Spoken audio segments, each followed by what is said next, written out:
سلام خياتي، مرحبا بكم في قناتي. اليوم راح نشارك معاكم الطعام بالقرنينة بالفول، يجي هايل بنين بزاف، وصفة تقليدية جزائرية.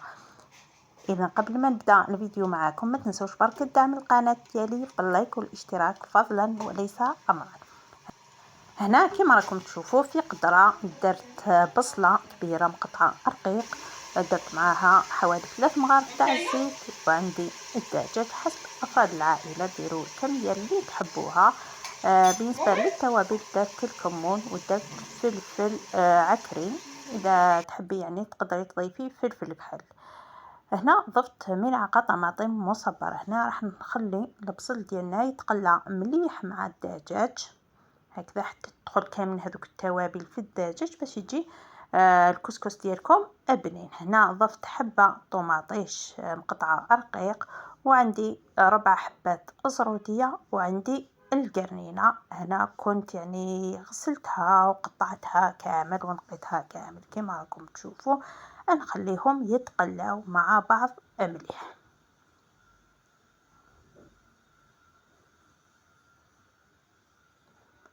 هنا راح نضيف الفول الاخضر، يعني اذا ما عندكمش الفول الاخضر تقدروا تضيفوا ثاني الفول اليابس ثاني يجي روعه. هنا نزيد نخليهم يتقلوا مع بعض مليح.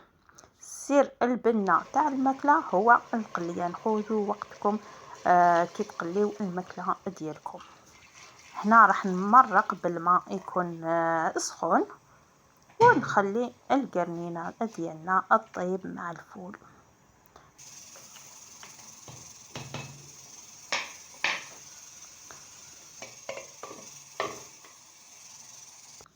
وهنا عندي كمية تاع الكسكس. هذا الكسكس مفتول في الدار. هنا راح نشلو فقط تشليله خفيفة ونخليه يقطر، ونضيف له شوية زيت الزيتون، وندير الكسكس ديالي يفور فوق المرقة،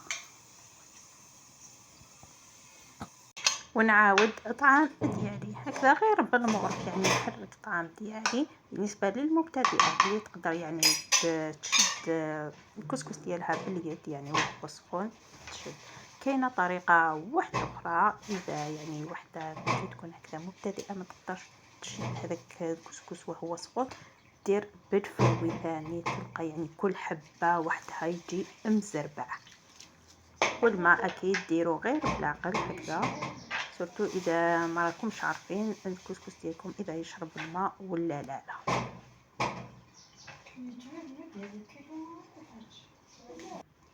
اذا هنا بعد ما عاودت الكسكس ديالي نغطيه ونخليه حتى يشرب كامل هذاك الماء، وندهن الكسكس ديالي بشويه زيت الزيتون. نرجعوا للكسكس يتفور للمره الثانيه.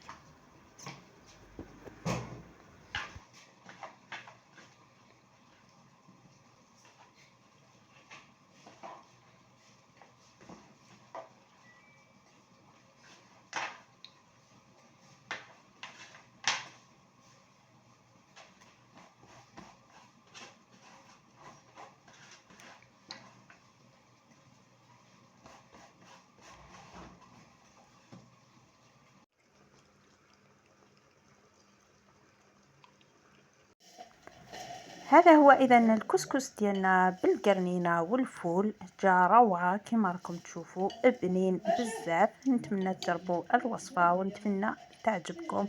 واذا عجبتكم الوصفه ديالي ما تنسوش برك التعاليق ديالكم المحفزه، والى الملتقى في وصفات اخرى ان شاء الله.